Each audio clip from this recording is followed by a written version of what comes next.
on foot on one side, and multiple armed vehicles on the other, approaching. Mike's target is a 65-year-old terrorist, Saeed Asif. As Tommy and the voice over the radio try to get Mike to make the hit, he realizes that the group has gathered for a wedding, and the target might be the groom's father. Matters are further complicated when the groom and bride block the target. Mike is ordered to take out the groom to get to the target, but he can't bring himself to take an innocent life. Mike lies to his command center that he lost the target. The duo are then spotted by armed men protecting the ceremony. Gunfire follows. The target immediately flees, while Mike and Tommy are forced to retreat as armed men start chasing them. While running, they damage their GPS and hide behind a rock formation. The armed men start walking towards the rock when Mike quickly creates a clever distraction to send them in the other direction. After evading the armed men, the duo request an evacuation, but are told they need to cross the desert in front of them to get to a village 5 hours away, where they can be picked up. They set out on foot, weathering sandstorms and scorching heat. Tommy entertains Mike with the stories of his son back home. Seeing Mike silent and seemingly troubled by something, Tommy forces Mike to open up. Mike reveals that he is having a hard time proposing marriage to his girlfriend, Jenny. Tommy makes fun of him for being so scared, but also gives him advice that initially marriages can be difficult, but over time, you get the hang of it. While passing through the desert, wind brings a warning sign flying right beneath their feet. Mike takes the sign seriously, recalling that 33 million landmines have been buried in the desert in the last 40 years. Tommy assures him it's just a Berber trick to keep enemies away. Mike is still proceeding cautiously, his mind preoccupied with the warning sign. Tommy walks backwards, carefree, a few yards in front of Mike, taking lighthearted digs at Mike for being an overthinker. Suddenly a click sound is heard, and an explosion follows. Tommy had stepped on a landmine. As he goes temporarily deaf, Mike takes a step towards Tommy and hears another click where his foot has just landed. He freezes in shock. The sand from the blast starts to clear out. Tommy has survived the explosion, but his legs below the knees have been amputated. Tommy screams and quivers in pain. Mike, unable to move himself, struggles to calm Tommy down. When nothing seems to work, Mike brings up Tommy's son, which gives him some motivation, and he's able to inject himself with the morphine that Marines carry in their front pocket. Tommy then tries to reach his radio, but the pain again takes over him. Seeing his partner in pain, Mike offers to take his foot off the landmine in order to help Tommy. Mike speculates that perhaps the landmine he stepped on is old and defunct. Tommy warns him not to, and in order to dissuade Mike, he pulls out his gun and aims it at his head. He tells Mike that he must survive no matter what, and shoots himself. Mike helplessly screams in grief. He is stuck in the desert all by himself, unable to move. He soon gets tired of standing and gets on one knee. Mike realizes he must somehow fetch the radio lying next to Tommy several yards away. He ties his shoelace to an axe to pull the radio bag towards himself. However, he learns that the radio's battery is dead and the spare is on Tommy's body. Mike is dejected, but thinks of another plan. He makes a makeshift arrangement to charge the radio using solar power. Mike is then able to contact his superiors. He requests immediate evacuation, but he is told that rescue choppers can't fly to his location because of frequent sandstorms. If it all goes well, a convoy will rescue him in about 52 hours. Mike gets frustrated by the response. The major then suggests Mike try digging a ditch and jumping in it, which would only result in a non-life-threatening limb loss. Mike decides to tough it out and wait for rescue, setting a countdown on his watch. Then, another massive sandstorm hits full force. He manages to wait it out without moving from his spot. Once it's over, the first thing he realizes is that the storm has brought Tommy's body, and therefore the spare battery, right next to him. Yet the radio has drifted too far from his reach. Hours pass by. Mike runs out of water and gets increasingly desperate, and at times wonders about shooting himself dead.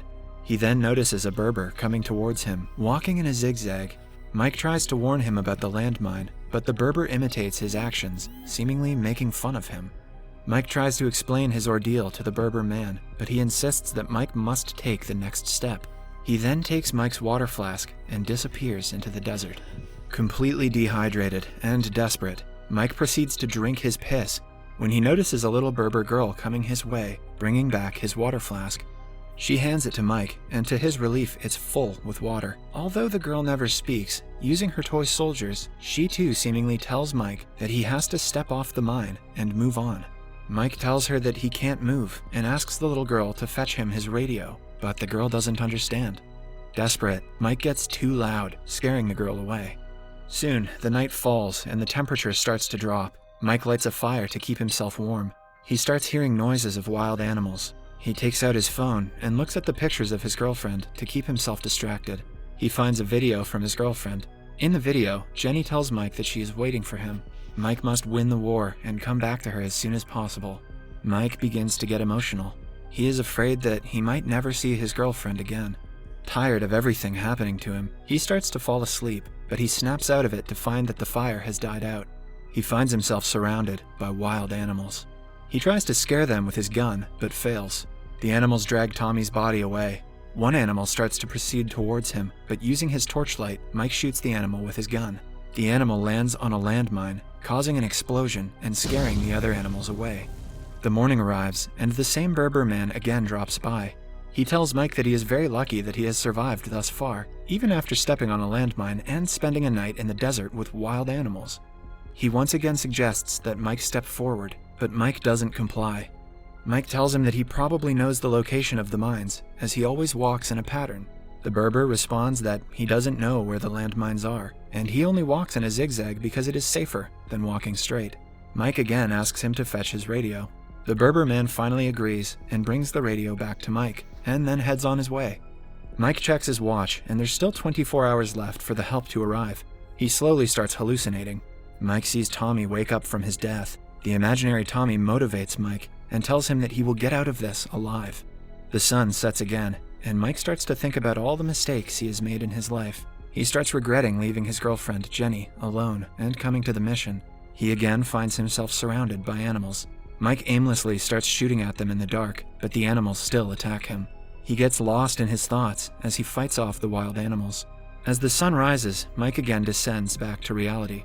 All the wild animals that attacked him lay dead around him. Despite being outnumbered, he managed to kill all of the animals. Mike has been in that desert all alone, by himself, with his foot over the mine, without moving for the last 45 hours. He then receives a communication from his senior, who informs him that the rescue team is running late. The senior asks him if he can hold on for 17 hours. Already way past his breaking point, Mike replies that he cannot go any further. The major tells him that there is someone who wants to talk to him. Mike then hears the voice of Jenny. Mike frantically starts apologizing to her for leaving her, for messing everything up, and to destroying everything he touches. He then starts hallucinating and sees Jenny sitting on a couch in front of him in the desert. He tries to reach her, but starts losing strength. He begins to collapse when Berber catches him, seemingly arriving out of nowhere. The man starts nursing Mike's wounds and tells him about the time when he too once stepped on a mine, which took off his leg. He tells Mike that losing his leg felt like he had lost everything in his life. However, the pain of losing his leg was all washed away when he met his wife and had a daughter. He says that whatever happens in our life, we must keep moving on. Mike tells the man that he indeed is lucky, as his daughter who brought him water is really beautiful and has her father's smile. The man tells Mike that he no longer has a daughter. She died in a mine explosion during one of their father-daughter excursions to dig out mines and replace them with tin cans. Mike listens, dumbfounded. The Berber tells him he's happy his daughter came to meet Mike, but he really needs to move on now. Then, he leaves. Mike sees his daughter again, but she quickly fades away with the wind. Mike starts to hallucinate again. He sees his abusive father, who used to beat his mother while he watched helplessly. He sees his terminally ill mother. He also sees the lovely times he spent with his girlfriend. At that moment, he hears on the radio that the rescue team is passing, and they need him to make his exact location known. He picks up his flare, but before he gets to use it, the terrorists from before start shooting at him from over the hill. The shooting triggers a mine explosion nearby, which sends the flare flying out of Mike's hand and reach. He tries to fire back, but he is too weak, but he remembers his girlfriend and uses